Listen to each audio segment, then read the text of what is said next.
नमस्कार। स्वागत करता हूं आप सभी दर्शकों का हमारे YouTube, फेसबुक व इंस्टाग्राम पर। आज मैं आपको जानकारी दूंगा कि केतु ग्रह का महापरिवर्तन।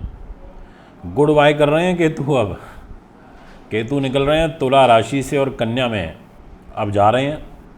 30 तारीख को जैसे ही ये कन्या में आएंगे तो ये आपको कैसा फल देंगे, ये जानकारी आज मैं आपको प्रदान करूंगा। इसलिए दोस्तों वीडियो को पूरा सुनना, अंत तक सुनना। बहुत कुछ सीखने को, बहुत कुछ समझने को, बहुत सारी ज्ञान से जुड़ी हुई बातें आज आपको मिलने वाली हैं। मित्रों, केतु ग्रह क्या है आखिर? ये केतु कैसा प्रभाव है इनका? क्या वाकई ये दुखी करते हैं, चोट फोट कराते हैं, सर्जरी कराते हैं, या ये सिर्फ भ्रांतियाँ हैं? हमारे शास्त्र तो ये कहते हैं, फल दीपिका ये कहती है, ऋषि पराशर तो ये कहते हैं, और मेरे अनुभव में भी ये आया है कि बिल्कुल जो हमारे पूजनीय ऋषि मुनि कह करके गए हैं एकदम यथार्थ सत्य है। ऐसा मैंने अनुभव कुंडलियों को देख करके किया है कि केतु ऑपरेशन भी कराता है, केतु सर्जरी भी कराता है, केतु पीड़ा दर्द देता है। इसलिए केतु मंगल की छाया के रूप में जाना जाता है। ये तमोगुणी है, वायु तत्व प्रधान है, इसकी वात प्रकृति है, क्रूर संख्यक है, लोह धातु का कारक है, और इसकी जो स्वराशि है वो मीन, और इसकी उच्च राशि है धनु और वृश्चिक। ये बड़ा महत्वपूर्ण ग्रह है। राहु केतु दोनों आमने सामने रहते हैं, इसलिए इनके परिवर्तन भी साथ में ही होते हैं। ये नॉन मेटलाइज ग्रह हैं, छायावादी ग्रह के रूप में जाने जाते हैं, मंगल की छाया के रूप में। और केतु की एक बहुत अच्छी विशेषता है कि ये गुप्त विद्या के कारक होते हैं, ये मंत्र सिद्धि के कारक होते हैं, ये अत्यंत कठिन कार्य कराते हैं, ये तत्व ज्ञान है, इनको वैराग्य का भाव है, ये भिक्षा प्रवृत्ति के ग्रह हैं, ये सास जो होती है हमारी उसके कारक होते हैं, नाना के कारक होते हैं, नानी के कारक होते हैं। ये व्यक्ति को चरम रोग देते हैं। ये व्यक्ति को जितनी भी लाल रंग से संबंधित चीज़ें होती हैं उसके कारक माने जाते हैं। ये विष के कारक हैं, कलह कलेश के कारक हैं, ये फिसाद के कारक हैं, ये शस्त्र के दुर्घटना के कारक हैं, दुख के शोक के कारक हैं, संघर्ष के कारक हैं। ऐसा केतु का जो है वो प्रभाव है। केतु ग्रह बड़े महत्वपूर्ण ग्रह है, इसमें किसी प्रकार का कोई किंतु परंतु दो मत नहीं है। अब जब ये परिवर्तन होगा दिनांक 30 तारीख को, फिर केतु किस भूमिका में रहेंगे ये मैं आज आपको बताऊंगा। इसलिए दोस्तों वीडियो को पूरा सुनना, बहुत कुछ आज आपको समझ में आने वाला है। वैसे मैंने राहु परिवर्तन की भी वीडियो बनाई है हमारे चैनल पर, मैंने शनि मार्गी फल की भी बनाई है।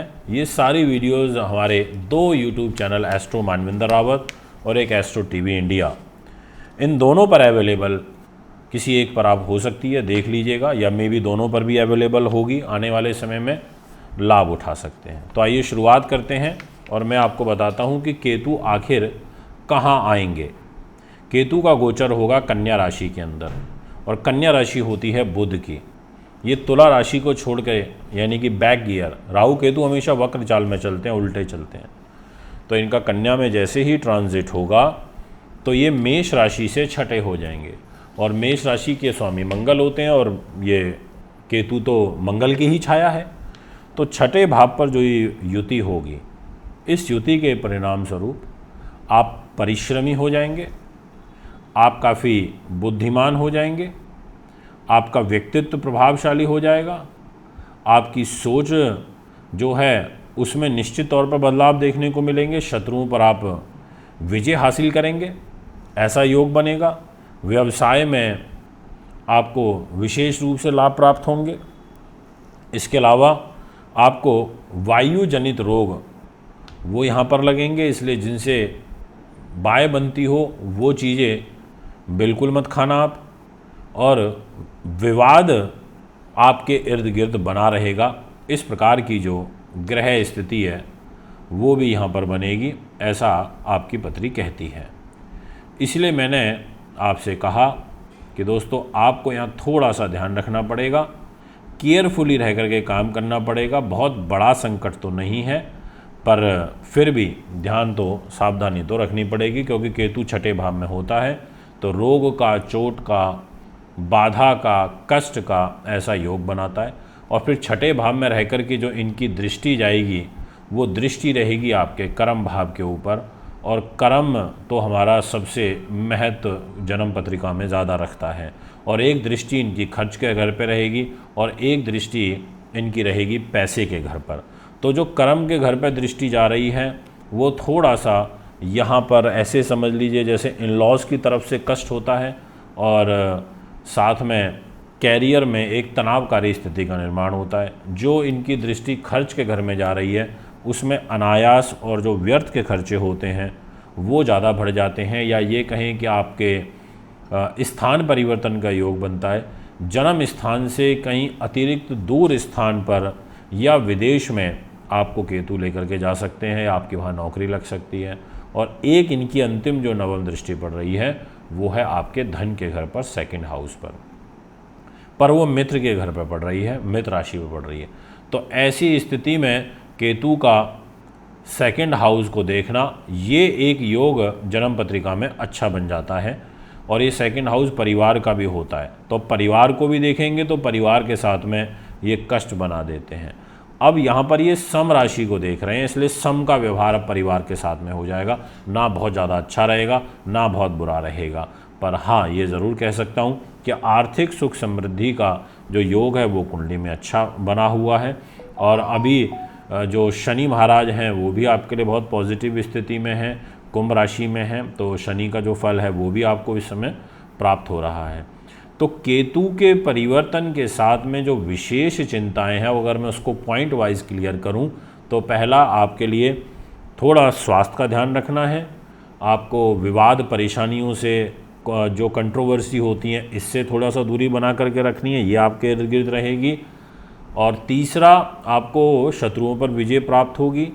चौथा, आप बहुत लॉजिकल हो जाओगे, अच्छे रिसर्चर हो जाओगे, ऐसा आपकी कुंडली कहती है। पांचवा, परिश्रम आपका निश्चित तौर पर बढ़ जाएगा, ऐसा आपकी कुंडली कहती है। और छठा, आपको व्यवसाय में धन लाभ के अवसर तो प्राप्त होंगे। वो बात अलग है कि अब मेहनत ज़्यादा करनी पड़े या कामों के लिए एफर्ट्स ज़्यादा डालने पड़े, बट ऐसा ग्रह भाव आपकी पत्रिका में बन रहा है। अग्नि से आपको दूर रहना है, ये विशेष ध्यान रखना। 18 महीने तक यह योग जो राहु का और केतु का परिवर्तन का होता है वो प्रभावशाली एक राशि में रहता है। आगामी कार्यक्रम में उपस्थित होऊंगा। नमस्कार।